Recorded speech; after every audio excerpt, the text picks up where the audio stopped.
inovasi yang memberikan dampak bagi pembangunan sektor pertanian. Apakah kita mampu berdaulat benih, berdaulat pupuk dan pestisida? Saya pikir mampu. Mereka berpikir bahwa rakyat makan, rakyat bisa kemudian mengakses pangan, maka stabilitas negaranya akan terjamin dengan baik. Ujung dari semua ini apa? Ujung dari semua ini adalah daya beli masyarakat.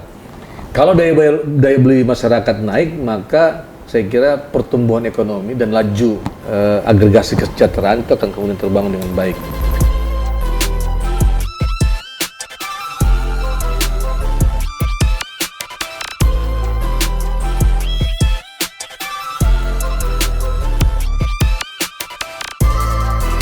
Bismillahirrahmanirrahim. Assalamualaikum warahmatullahi wabarakatuh. Nama saya Sofyan Saf. Saat ini diamanatkan sebagai Dekan Fakultas Ilmu Sosial dan Ekologi Manusia. Fakultas ini merupakan fakultas yang diberikan oleh IPB untuk memandatoris ilmu-ilmu sosial dan ekologi manusia. Belajar tentang bagaimana interaksi manusia satu dengan yang lainnya dan tidak luput dengan interaksi antara manusia dengan lingkungannya, termasuk sumber daya alam. Kita mengetahui bahwa Indonesia secara sosiologis itu dibangun dari kumpulan-kumpulan desa. Kumpulan-kumpulan desa akan membentuk kecamatan, kecamatan akan membentuk kabupaten kota, kumpulan kabupaten kota membentuk provinsi, dan kumpulan provinsi membentuk negara yang bernama Indonesia. Jadi secara sosiologis basis Indonesia adalah basis yang bertumbuh pada rural. Jadi kalau ingin membangun Indonesia maka bangunlah desanya. Nah, dari 84.000 desa kelurahan yang ada di Indonesia, secara sosiologis kurang lebih 73% adalah desa-desa yang masyarakatnya bergantung pada sektor pertanian atau sering disebut dengan livelihood di sektor pertanian, agriculture livelihood. Selebihnya 15% adalah desa-desa yang kemudian masyarakatnya bergantung pada sektor maritim atau pesisir, kemudian yang lainnya terdistribusi di kehutanan, kemudian peternakan, tambang dan sebagainya. Jadi kalau berbicara Indonesia maka kita berbicara mengenai dua sektor yang kemudian unggul, yaitu pertanian dan perikanan tentunya. Nah, untuk itu problem-problem makroekonomi seperti kemiskinan, kemudian pengangguran, kemudian Human Development Index, atau kemudian sekarang isu tentang Sustainability Development, itu selalu kemudian tidak lepas dari struktur masyarakat agromaritim itu sendiri. Nah, dengan demikian prospek ya untuk bagaimana mengkoherensikan pembangunan tersebut itu seyogianya harus memahami secara sosiologis culture masyarakat agromaritim kita. Nah, di sini saya kira pertanian mendapatkan momentum penting. Jadi intinya adalah kalau kita ingin menyelesaikan kemiskinan maka perhatikan ya subjek orang-orang desa, yaitu petani-petani kita. Kalau kita ingin menyelesaikan problem kemiskinan maka perhatikan subjek masyarakat kita yang livelihoodnya di pesisir. Jadi dua sokong guru pembangunan inilah yang kemudian perlu menjadi fokus penting. Nah, di dalam tren pengembangan ke depan, maka pembangunan tidak lepas dari kedaulatan pertanian. Pembangunan tidak bisa lepas dari kedaulatan energi, dan pembangunan tidak bisa lepas dari kedaulatan water atau air. Tiga kedaulatan ini adalah hal yang urgent ya untuk dikemas sedemikian rupa. Jadi banyak kegagalan yang terjadi karena pemahaman tentang struktur masyarakatnya itu tidak full. Nah, dengan demikian, ya, pemerintah hari ini fokus kepada tiga kedaulatan tersebut menjadi hal yang kemudian utama. Nah, tentunya kalau kita kemudian turunkan lebih detail lagi, ya kondisional petani kita ini kan seyogianya sangat tergantung dari input produksi pertanian. Benihnya dari mana, pupuknya dari mana, atau saprotan lainnya, termasuk teknologi dan mesin. Nah, inilah yang kemudian harus menjadi bagian yang perlu mendapatkan perhatian khusus. Berbicara masalah kedaulatan pertanian, maka kita harus juga berbicara mengenai kedaulatan benih. Bicara masalah kedaulatan pertanian, maka kita harus juga bicara tentang kedaulatan pupuk. ketika kita bicara mengenai kedaulatan pertanian, maka kita juga harus bicara mengenai kedaulatan teknologi. Ya. Dan hal ini harus disinkronkan. Trajektori kita saya kira sangat berbasis dan punya jejak rekam yang panjang. Kegagalan pertanian, keberhasilan pertanian, kita sudah sangat punya cerita panjang tentang hal tersebut. Dan tentunya harus membaca dengan tren perubahan dunia hari ini. Sebagai misal, kita kemudian bersyukur dampak efek perang ya, yang tentunya sangat berimplikasi bagi orang-orang desa, itu juga kemudian menjadi bagian yang perlu perhatian serius. Pemerintah mampu menangani, harga pangan sekarang relatif masih stabil meskipun kurs rupiah kita begitu anjlok ya terhadap dolar.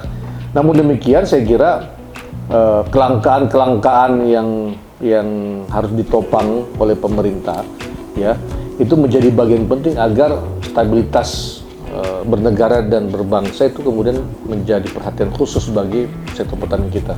Ingat bahwa negara yang punya stabilitas baik itu karena ditopang dengan kemampuan dia untuk memproduksi kebutuhan pangan.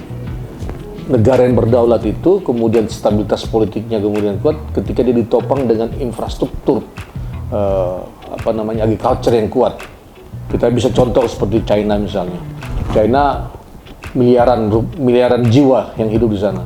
Tetapi mereka punya basis trajektori yang kuat ya. Bagaimana kemudian kebutuhan-kebutuhan dasar seperti padi atau beras, kemudian jagung atau gandum itu diproduksi di level desa.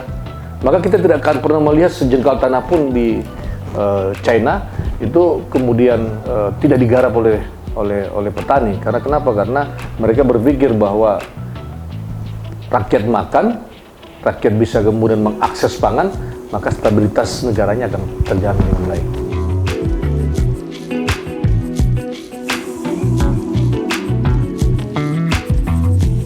Dalam konteks kedaulatan pupuk, kedaulatan benih, dan kedaulatan pestisida, saya kira yang perlu dipertimbangkan oleh negara hari ini adalah inovasi, ya, inovasi-inovasi yang memberikan dampak bagi pembangunan sektor pertanian. Apakah kita mampu berdaulat benih, berdaulat pupuk dan pestisida? Saya pikir mampu, karena teknologi sekarang itu membuka ruang bagi penemuan-penemuan bahan-bahan pestisida baru, ya, bahan-bahan pupuk, ya, atau kemudian dikenal dengan pupuk organik misalnya. Kemudian juga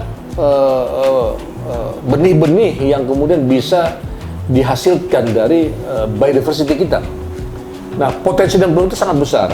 Nah, tinggal sebagaimana instrumental atau orkestrasi pemerintah itu mampu untuk membridging temuan-temuan dari lembaga-lembaga pendidikan seperti di IPB University atau di fakultas pertanian lainnya di perguruan tinggi yang ada di Indonesia, itu harus dikonsolidasi.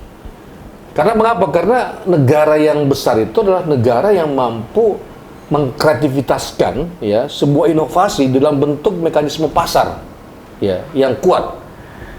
Nah, temuan-temuan tentang benih, temuan-temuan tentang pupuk, ya, alternatif, temuan-temuan tentang pestisida alternatif dan sebagainya, itu sudah banyak dilahirkan di kampus. Nah, tugas dari pemerintah hari ini adalah knowledge consolidation, mengkonsolidasikan pengetahuan yang kemudian menjadi basis untuk melakukan inovasi dalam tadi sisi benih, kemudian sisi pupuk, dan sisi pestisida. Itu yang pertama. Yang kedua, tentunya saya sampaikan tadi bahwa kemampuan negara, ya, untuk besar, ya, adalah bagaimana dia mampu menjawab persoalannya. Nah, kalau kita bekerja atau beraktivitas atau memberikan kebijakan yang terbaik di sektor pertanian, maka dengan sendiri sebenarnya persoalan-persoalan indikator makroekonomi kita akan selesai. Kemiskinan, pengangguran, ya, atau kemudian Human Development Index kita atau generasi itu akan kemudian terselesaikan dengan baik. Mengapa demikian? Karena tadi saya katakan, kita bekerja bersama rakyat. Nah, bekerja bersama rakyat berarti kemudian sisi yang kedua, inovasi harus ditekan lebih baik lagi, kreativitasnya. Kedua adalah tadi membridging bagaimana community development ya, atau kemudian dalam bentuk empowerment petani-petani kita harus kemudian didorong lebih baik lagi. Biarkan mereka sebagai sumber produksi. Maka kehadiran misalnya kebijakan tentang ekonomi pasal 33 itu bisa berhasil kalau kemudian keterlibatan masyarakat itu menjadi penting di dalam memproduksi benih, memproduksi pupuk, kemudian memproduksi pestisida. Dan yang ketiga, tentunya negara juga harus menekankan pada economic consolidation atau market consolidation. Nah, sekarang persaingan di benih, persaingan di pupuk, persaingan di pestisida kan sangat banyak. Kami rasakan sendiri. Nah, bagaimana kemudian inovasi yang lahir dari kampus dijembatani dengan penguatan komunitas melalui empowerment, sehingga kemudian mereka mampu memproduksi sendiri, yang kemudian hasil dari yang kemudian mereka memproduksi sendiri itu disiapkan marketnya, market kemudian tersedia dengan baik, kemudian jelas siapa kemudian konsumennya, sehingga apa yang diciptakan dalam inovasi ya, yang dikawinkan dengan kekuatan masyarakat itu akan menjawab kebutuhan. Di dalam beberapa studi kami ya, ini sangat sangat luar biasa sekali sebenarnya perputaran uang yang ada di desa. Di desa-desa Jawa per tahunnya perputaran uang bisa paling minimal 75 miliar ya, yang kemudian bisa jadi juga per bulan itu kemudian per tahunnya bisa kemudian kali 12 itu sekian digit, 3 digit miliar. Artinya apa? Pasar di desa itu ada. Nah, tinggal ya seberapa jauh kemudian tadi market consolidation yang dihasilkan oleh negara bisa kemudian memberikan keuntungan. Ujung dari semua ini apa? Ujung dari semua ini adalah daya beli masyarakat. Kalau daya beli masyarakat naik, maka saya kira pertumbuhan ekonomi dan laju agregasi kesejahteraan itu akan kemudian terbangun dengan baik.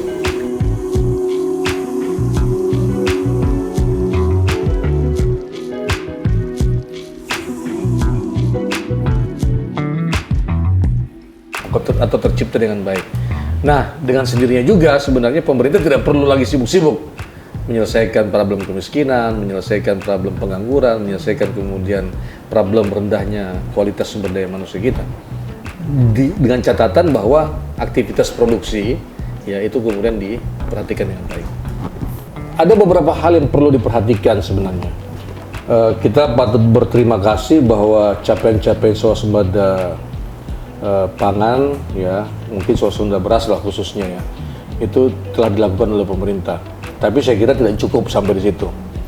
Harusnya swasembada beras itu berkorelasi positif dengan tingkat kesejahteraan petani ya, yang bergerak di sektor pangan kita. Nah, catatannya kalau kemudian tingkat kesejahteraan kita, petani kita kemudian bisa naik jika dia terlibat aktif di dalam aktivitas produksi, ya juga distribusi. Ya. Nah, maka perbaikan kelembagaan menjadi penting. Nah, jadi kelembagaan di level desa yang menangani distribution center lah. Jadi ada collecting center, ada distribution center, ya itu perlu dilakukan. Pemerintah dengan program-program yang sekarang dilaksanakan seperti KDMP ya, seyogianya diarahkan ke situ. Tadi saya katakan bahwa 73,13% dari 84.000 desa kelurahan itu adalah rakyat kita yang bermata pencarian di sektor pertanian. Artinya, kalau kemudian konsolidasi ekonomi kita melalui lembaga-lembaga yang punya kemampuan untuk melakukan collection dan distribution, itu sangat luar biasa sekali. Nah, ini akan mengindikasikan bahwa swasembada itu berdampak terhadap naiknya kesejahteraan masyarakat di desa kita. Nah, itu yang pertama. Yang kedua, ketika swasembada terjadi, maka yang harus dilakukan itu adalah bagaimana memotret ya needs ya kebutuhan pangan. Kalau seandainya swasembada terjadi, maka dengan sendirinya harga pangan itu relatif lebih murah. Mengapa? Karena mata rantainya, supply chain-nya itu akan pendek. Berarti kemudian faktor pembiayaan dalam mata rantai pangan itu akan terpotong dan itu kembali kepada konsumen. Nah, dengan demikian, ya, swasembada, ya, kita patut kemudian bersyukur kalau kita sudah berswasembada, tetapi swasembada tidak berhenti di situ. Swasembada harus kemudian mendorong peningkatan income dengan catatan kelembagaan di level petani atau desa itu harus kuat. Nah, dengan demikian harapan kami sebenarnya dengan sokoguru atau basis sosiologis Indonesia sebagai masyarakat agromaritim, ya spesifikasi lagi adalah livelihood pertanian yang begitu besar, ini mampu ya menjaga stabilitas. Bangsa yang besar adalah bangsa yang mampu berdaulat dalam pangannya. Ya, bangsa yang besar adalah bangsa yang bisa mengatur, menata kelola kebutuhan pangan dan kebutuhan market food itu sendiri. Nah, sehingga ke depan upaya-upaya itu harus diperhatikan secara khusus. Kita tahu sekarang banyak orang, ya, meskipun kemudian dia punya kekuatan kapital yang kuat, tidak lagi bermain di manufaktur, tetapi bagaimana bermain di bisnis food. Nah, sehingga kita berharap ketika itu kemudian main ke desa, maka dia bisa menstimulan, ya, pertumbuhan-pertumbuhan ekonomi yang hidup di desa. Yakinlah bahwa pusat pertumbuhan baru ke depan ada di desa. Maka mari berbuat bersama orang desa untuk menciptakan kedaulatan pangan, kedaulatan benih, kedaulatan pupuk, dan kedaulatan pestisida.